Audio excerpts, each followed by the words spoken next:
Hello friends, welcome to JP ILLAM.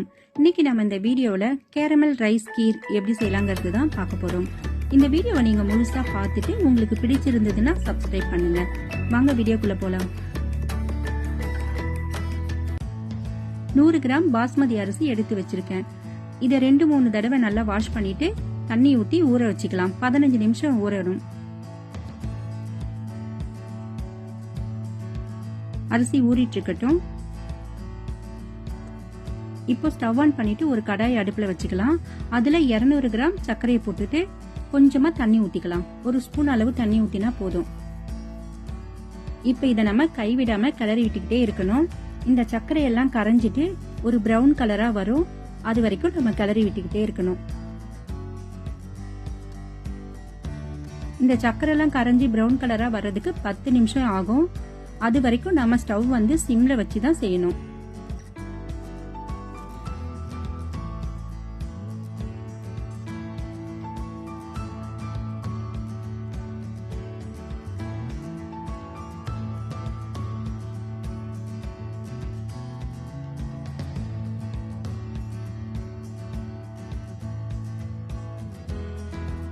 பத்து நிமிஷம் ஆயிடுச்சு. இப்ப பாருங்க இந்த மாதிரி கலர் மாறி இருக்கு.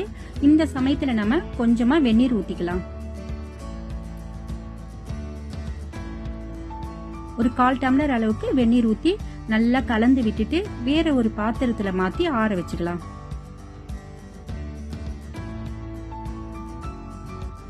இப்போ அரிசி ஊறிடுச்சு. இது ஒரு மிக்ஸி ஜார்ல போட்டு ரவா மாதிரி உடைச்சிட்டு வந்துடலாம்.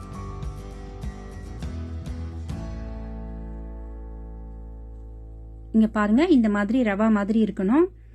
இதை நான் வந்து இன்னைக்கு அப்படியே தான் போட்டு பாயசம் பண்ண போறேன். உங்களுக்கு வேணும்னா இதை நீங்க நெய்யில கொஞ்ச நேரம் வறுத்து கூட எடுத்துக்கலாம். இப்போ ஸ்டவ் ஆன் பண்ணிட்டு ஒரு பாத்திரம் வச்சிருக்கேன். அதுல 1 லிட்டர் பால் ஊத்திக்கிறேன்.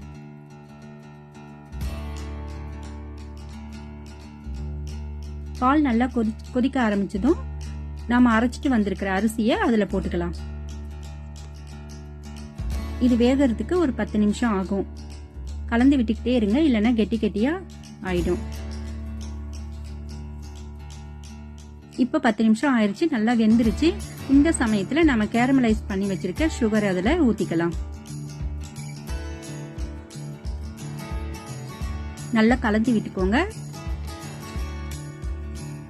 கலர் கொஞ்சம் மாறும், அது வரைக்கும் கலந்து விட்டுக்கோங்க.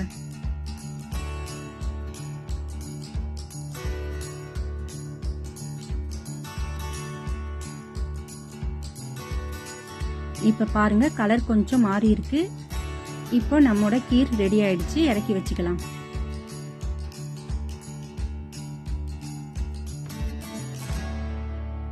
இப்போ ஒரு பாத்திரம் வச்சு கொஞ்சமா நெய் ஊத்திக்கோங்க. அதுல முந்திரியும் திராட்சையும் போட்டு வறுத்து இந்த கீர்ல நம்ம சேர்க்க போறோம்.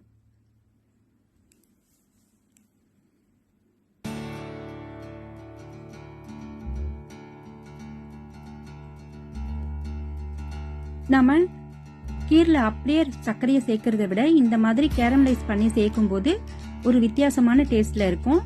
நீங்களும் ஒரு தடவை இந்த மாதிரி வீட்ல ட்ரை பண்ணி பாருங்க, ரொம்ப நல்லா இருக்கும். இப்ப நம்ம வறுத்திருக்கிற முந்திரி திராட்சையை கீர்ல ஊத்திக்கலாம்.